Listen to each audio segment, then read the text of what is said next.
నాటకం చూడాల్సి వస్తే ముందు వరుసలో కూర్చుంటాం. అదే సినిమా చూడాల్సి వస్తే వెనుక వరుసలో కూర్చుంటాం. ముందు వెనుక అన్నవి సాపేక్షం. సబ్బును తయారు చేయాలంటే ఆయిల్ కావాలి. అదే చేతికి అంటిన ఆయిల్ని పోగొట్టుకోవాలంటే సబ్బు కావాలి. చిత్రంగా ఉంది కదూ, జీవితం కూడా ఇంతే. సమస్య వచ్చి పడింది, జీవితం అయిపోయింది అనుకోకూడదు. దానిని ఓ మలుపుగా భావించాలి. ఈ ప్రపంచంలో ఇద్దరు ఆనందిస్తారు. ఒకరు పిచ్చివాళ్లు, మరొకరు చిన్నపిల్లలు. గమ్యాన్ని చేరుకోవాలంటే పిచ్చితనం కావాలి. చేరుకున్న గమ్యాన్ని ఆనందించాలంటే చిన్నపిల్లలైపోవాలి. తాళంతో పాటే తాళం చెవి కూడా తయారు చేయబడుతుంది. ఒకటి లేకుంటే రెండోది తయారు కాబడదు. అలాగే పరిష్కారం లేకుండా సమస్య కూడా రాదు. తోటా కంటే శక్తివంతమైనది మాట. ఒక్క మాటతో సంబంధం తెంచేసుకోవచ్చు. ఒకే మాటతో లేని బంధాన్ని పెంచేసుకోవచ్చు కూడా. మనిషి సమాజంలో సూదిలా బ్రతకాలి కాని కత్తెరలా కాదు. సూది పని ఎప్పుడు జోడించడం మాత్రమే, కత్తెర పని ఎప్పుడు విడదీయడమే. అందరినీ కలుపుకుంటూ బ్రతకాలే గాని కత్తెరలా విడదీస్తూ కాదు. నిజాన్ని మార్చే శక్తి ఈ ప్రపంచంలో ఎవ్వరికీ లేదు. కాని ప్రపంచాన్ని మార్చే శక్తి ఒక్క నిజానికి ఉంది.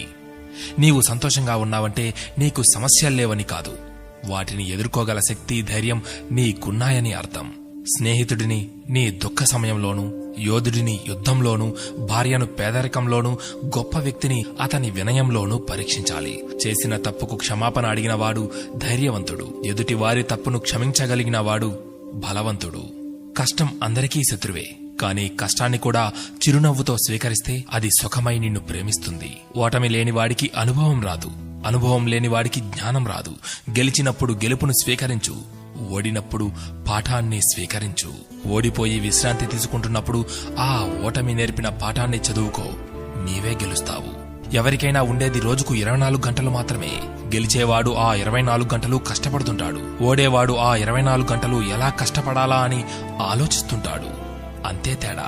గెలవాలన్న తపన, గెలవగలను అన్న నమ్మకం, నిరంతర సాధన, ఈ మూడే నిన్ను గెలుపుకు దగ్గర చేసే సాధనాలు.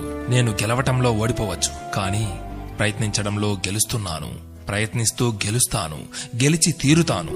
స్వయం కృషితో పైకొచ్చిన వారికి ఆత్మవిశ్వాసం ఉంటుంది గాని అహంకారం ఉండదు. ఏమంటారు?